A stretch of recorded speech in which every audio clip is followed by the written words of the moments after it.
This is television for the Isles of Scilly, brought to you with Worldwide Financial Planning, Truro and Penwith College, and the Scilly Lottery.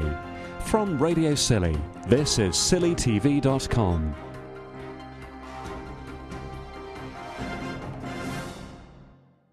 Councillors, school staff and governors have got together to have a look at the plans for the new school build and go on a guided tour of the site next to Carngwavel Primary Base. There are lots of rumours going around over the new project, one of which is that it won't hit its target and be open by the end of October.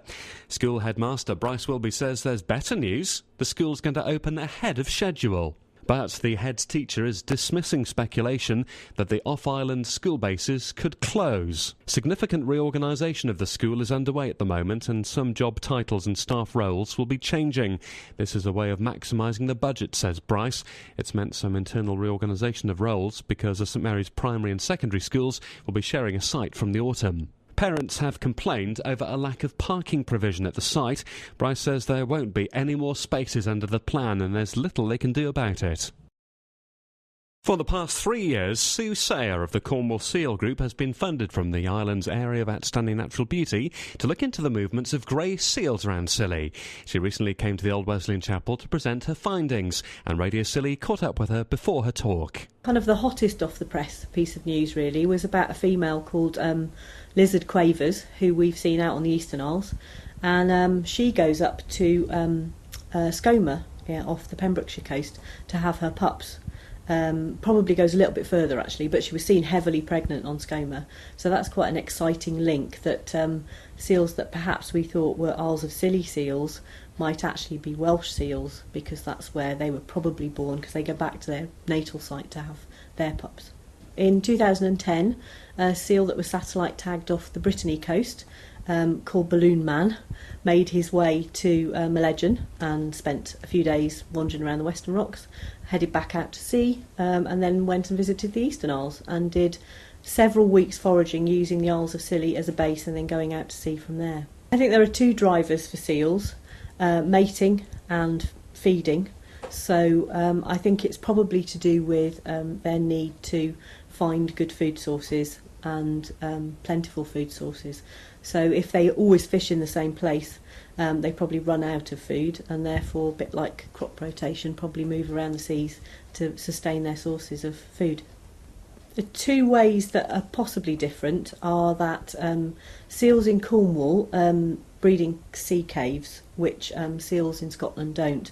Clearly that doesn't happen as much on the Isles of Scilly, but then on the Isles of Scilly you have these huge boulder beaches, which potentially are quite hazardous for seals. Possibly the other difference is that seal pups on the Isles of Scilly, we've seen the majority being born between August and December, although there will be pups born throughout the rest of the year.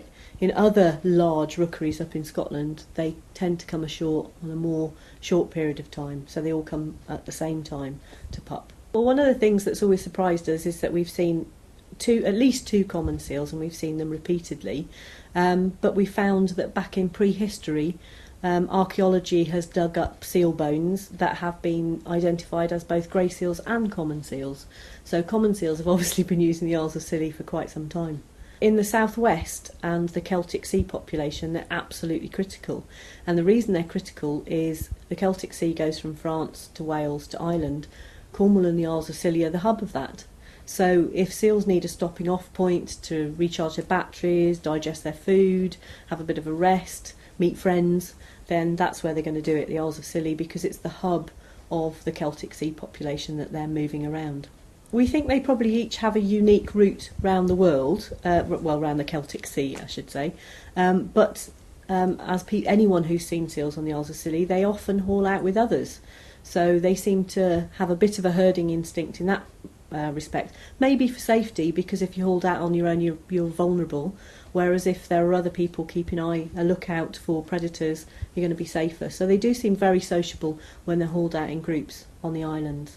Research into what seals eat by the Sea Mammal Research Unit suggests that seals eat greater tonnage of sand eels than any other fish species, and I would imagine that with your huge areas of sandy seabeds, you've probably got lots of sand eels, and that's possibly why they're favoured by the seals. Also, the Isles of Scilly, there's usually a place, apart from in the worst storms, there's usually a sheltered place where you can haul out to rest. Because if you're digesting food, you need oxygen, and when you're actively diving and foraging for food, you can't digest it. So you have to come out somewhere where you can rest to get the goodness from the food that you've caught. Well, the Isles of Scilly Area of Outstanding Natural Beauty have given us money to try and put as much of the existing data that there is about seals on the Isles of Scilly together in one place. So that's why we're here at the moment, is we're trying to research some historical stuff. And lots of different people, including the University of Exeter and Cornwall Seal Group, have funded, and Natural England have funded different surveys here for us. So we want to put all that data together and hopefully get the secrets that then stored in that data out into the open.